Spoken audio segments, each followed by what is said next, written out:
usual, making parathas, and today is February 23 and today is Monday, and today is 5 days of Ramadan fasting. I making paratha, dinti. Yan. Now close fasting. Time check is 5:14 a.m. And then we'll open again for open fasting for iftari is 6 o'clock, 6 p.m. Ayan, narinig nyo yung yung siren. Ayan. Alhamdulillah, done washing clothes. Today is February 23 and today is Monday and time now is 12 noon. And today is 5th days of Ramadan fasting. Alhamdulillah. And very nice weather also for today. It's a pleasant day. As you can see, this tree of plums start already cherry blossoms.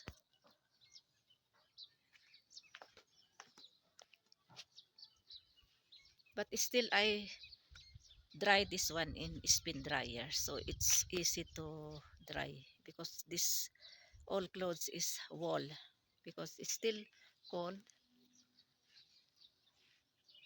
It's cooking time again for our dinner, and today is 5 days Ramadan fasting. So this is onions. Now we'll put now this garlics and ginger. Daily cooking, especially this Ramadan. But even there is no Ramadan, must be we have to cook also. Everyday cooking. Onions, garlics, and ginger is already brown. Now we can put now this lentils, coriander seeds, fenugreek seeds, cumin seeds, and then salt, turmeric powder, and chili sauce. Chili powder, sorry.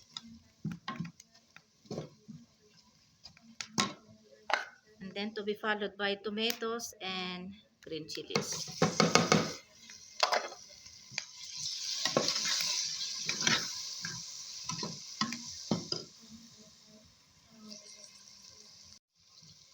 Tomatoes is already paste. Now we can put also potatoes, slices of potatoes, optional.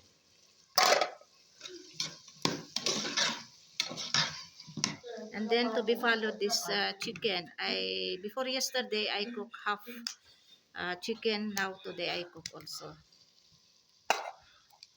chicken clay or chicken curry.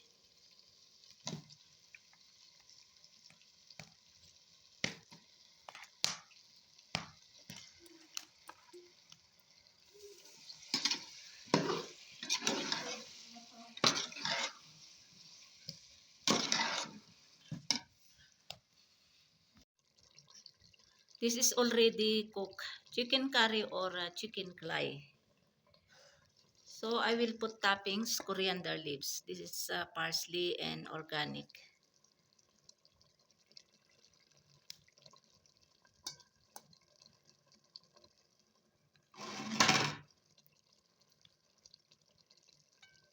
Ayan.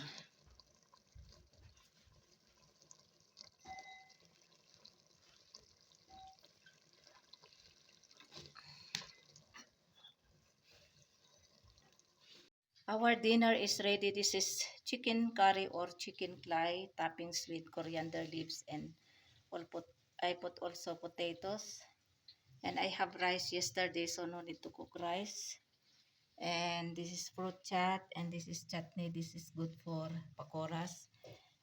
Sharbot or juice with tokmalanga seeds or chia seeds. I use tang and dates and this bread and this samosas.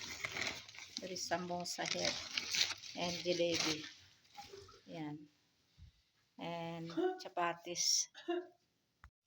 Frying now pakuras. And this one. So we make another kind of pakuras that by sliced strips.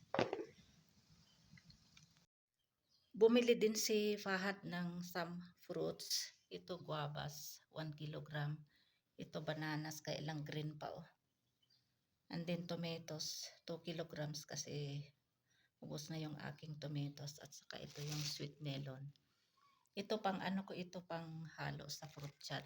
Ito, guavas, and then itong sweet melon, bananas.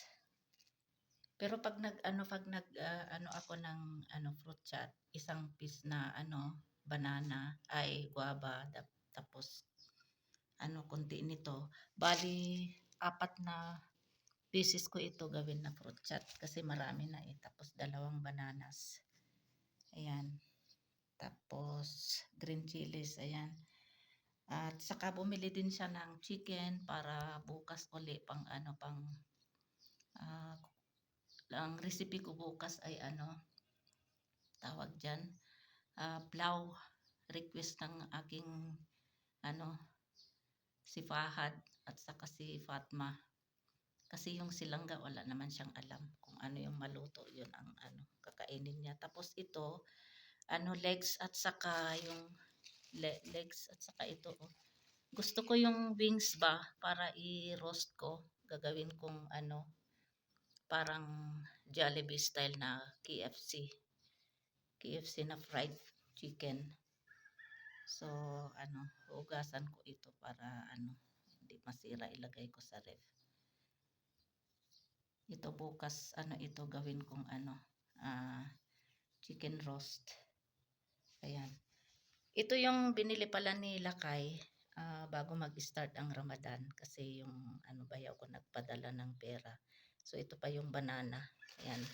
Ito yung ginamit ko sa pang fruit chat. 2 pieces yan, isang apple. So, merong guava, so isang piraso din ito. Ito, kunti lang. Tapos isang orange. Ito din, binili din na Lakay noong 1 day before mag-start ang Ramadan. Ayan, madami pa.